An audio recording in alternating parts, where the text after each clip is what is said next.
ప్రతి యువత రక్తదానం చేసి ప్రాణాలు కాపాడాలని అన్నమయ్య జిల్లా సుండుపల్లి మండలానికి చెందిన సయ్యద్ అహ్మద్ యువతకు పిలుపునిచ్చారు. మెగాస్టార్ చిరంజీవి స్ఫూర్తితో ఎన్నో రక్తదాన సేవా కార్యక్రమాలు నిర్వహించి సయ్యద్ అహ్మద్ ప్రాణదాతగా నిలిచారు. ఇప్పటి వరకు దాదాపు కొన్ని వందల బ్లడ్ క్యాంపులు నిర్వహించి తన దాతృత్వాన్ని చాటుకున్నాడు. కరోనా విజృంభిస్తున్న సమయంలో కూడా ఎంతో మంది నిరాశ్రయులకు అండగా నిలిచాడు. ఇంకా ఈ సయ్యద్ అహ్మద్ చేస్తున్న సేవా కార్యక్రమాలపై మరింత సమాచారాన్ని మా కడప జిల్లా ప్రతినిధి షబీర్ వివరాలు అందిస్తారు. అన్ని దానాల కన్నా రక్తదానం మిన్న. ప్రాణాపాయ స్థితిలో సరైన రక్తదానం దొరకక ఎంతోమంది నిండు ప్రాణాలు కోల్పోతున్నారు. తమ ప్రాణాలను రక్షించే విధంగా అన్నమయ్య జిల్లా సుండుపల్లికి చెందిన సయ్యద్ అహ్మద్ ఎన్నో రక్తదాన కార్యక్రమాలతో పాటు క్యాంపులు నిర్వహించి నేనున్నానంటూ ప్రజల్లో దూసుకుని వెళ్తున్నారు.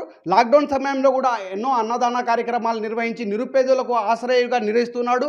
ఈ చలికాలంలో పేద ప్రజలకు దుప్పట్లు పంపిణీ చేసి ఆత్మీయుడుగా నిలుస్తున్నాడు. ప్రస్తుతం మనతో మాట్లాడడానికి అన్నమయ్య జిల్లా సుండుపల్లికి చెందిన సయ్యద్ అహ్మద్ ఉన్నాడు. ఆయన గారు తెలిసిన ప్రయత్నం చేద్దాం. చెప్పండి సయ్యద్ అహ్మద్ గారు, ఇప్పటికి ఈ రక్తదానం కార్యక్రమాలు నిర్వహించడానికి మీకు స్ఫూర్తి ఎవరు? ఎన్ని కార్యక్రమాలు నిర్వహించుంటారు మీరు?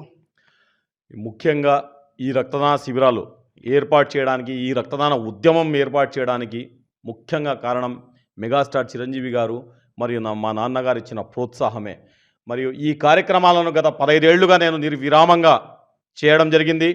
మరి ముఖ్యంగా నేను ఇప్పటి వరకైతే 200కు పైగా రక్తదాన శిబిరాలు ఏర్పాటు చేశాను. మరియు 50,000 మందికి పైగా అర్హులకు ప్రత్యక్షంగాను పరోక్షంగాను రక్తం అరేంజ్ చేయడం జరిగింది. ఇప్పటి వరకు నేను 41 సార్లు రక్తం, 8 సార్లు ప్లేట్లెట్స్, మొత్తం కలిపి 49 సార్లు రక్తదానం చేయడం జరిగింది ఇప్పటి వరకు. నేను చెప్పాల్సిన విషయం ఏంటంటే, మన యువతకి రక్తదానం అంటే ఇంకా అపోహతో, ఇంకా భయంతో యువత వెనకడుగు వేస్తున్నారు.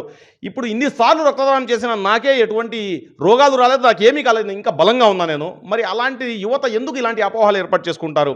ఎవరైనా మీకు మనసులో ఇలాంటి అపోహలు ఉంటే మాలాంటి వాళ్లకు చూసి ముందుకు వచ్చి రక్తదాన ఉద్యమంలో పాలు పంచుకోవాల్సిందిగా మనస్ఫూర్తిగా తెలియజేసుకుంటున్నా. మనతో మాట్లాడడానికి మరొకరు ఫర్హాన్ అహ్మద్ ఉన్నారు. ఆయన తెలిసిన ప్రయత్నం చేద్దాం. చెప్పండి ఫర్హాన్ అహ్మద్ గారు, సుండుపల్లికి చెందిన అహ్మద్ గారు రక్తదాన క్యాంపులు నిర్వహించి ఎంతోమంది పేద ప్రజలకు ఆదుకుంటున్నాడు. దీని గురించి ఏం స్పందిస్తున్నారు మీరు?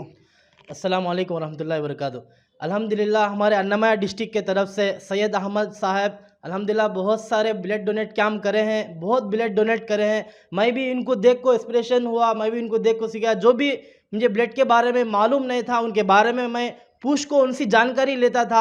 अन्नमయ్య डिस्ट्रिक्ट का नाम आंध्रा लेवल, क्या इंडिया लेवल को तक भी ले ले को गए। सोनू सर के पास भी जाकर मिले नो। इसलिए ऐसे लोगों को देखकर और नौजवान साथी तैयार हुए तो इंशाअल्लाह हमारा अन्नमయ్య डिस्ट्रिक्ट अब एक नहीं है, थोड़ा नहीं है, बहुत सारा बड़ा डिस्ट्रिक्ट हो गया है। इसलिए सारे साथी ब्लड डोनेट करें तो एक का जान बचा सकते हैं। सही लाइफ इज़ ब्यूटीफुल। ప్రతి ఒక్కరి నిండు ప్రాణాలు కాపాడాలంటే ప్రతి ఒక్కరు కూడా యువత ముందుకొచ్చి రక్తదానం నిర్వహించాలని చెప్పి ఇక్కడ అన్నమయ్య జిల్లా సుండుపల్లికి చెందిన సయ్యద్ అహ్మద్ గారు తెలుపుతున్నారు. అంతేకాకుండా సయ్యద్ అహ్మద్ చేసే సేవా కార్యక్రమాలను ఎంతో స్ఫూర్తిగా తీసుకుంటున్నామని చెప్పి ఫర్హాన్ గారు తెలుపుతున్నారు. ప్రతి ఒక్కరు కూడా రక్తదానం చేసి నిరుపేదలకు అండగా నిలిచి రక్తదాన కార్యక్రమాలు నిర్వహించాలని చెప్పి సయ్యద్ అహ్మద్తో పాటు ఫర్హాన్ గారు పిలుపునిస్తున్న పరిస్థితి. కెమెరా పర్సన్ కరీంతో షబ్బీర్, 1 టీవీ న్యూస్, కడప.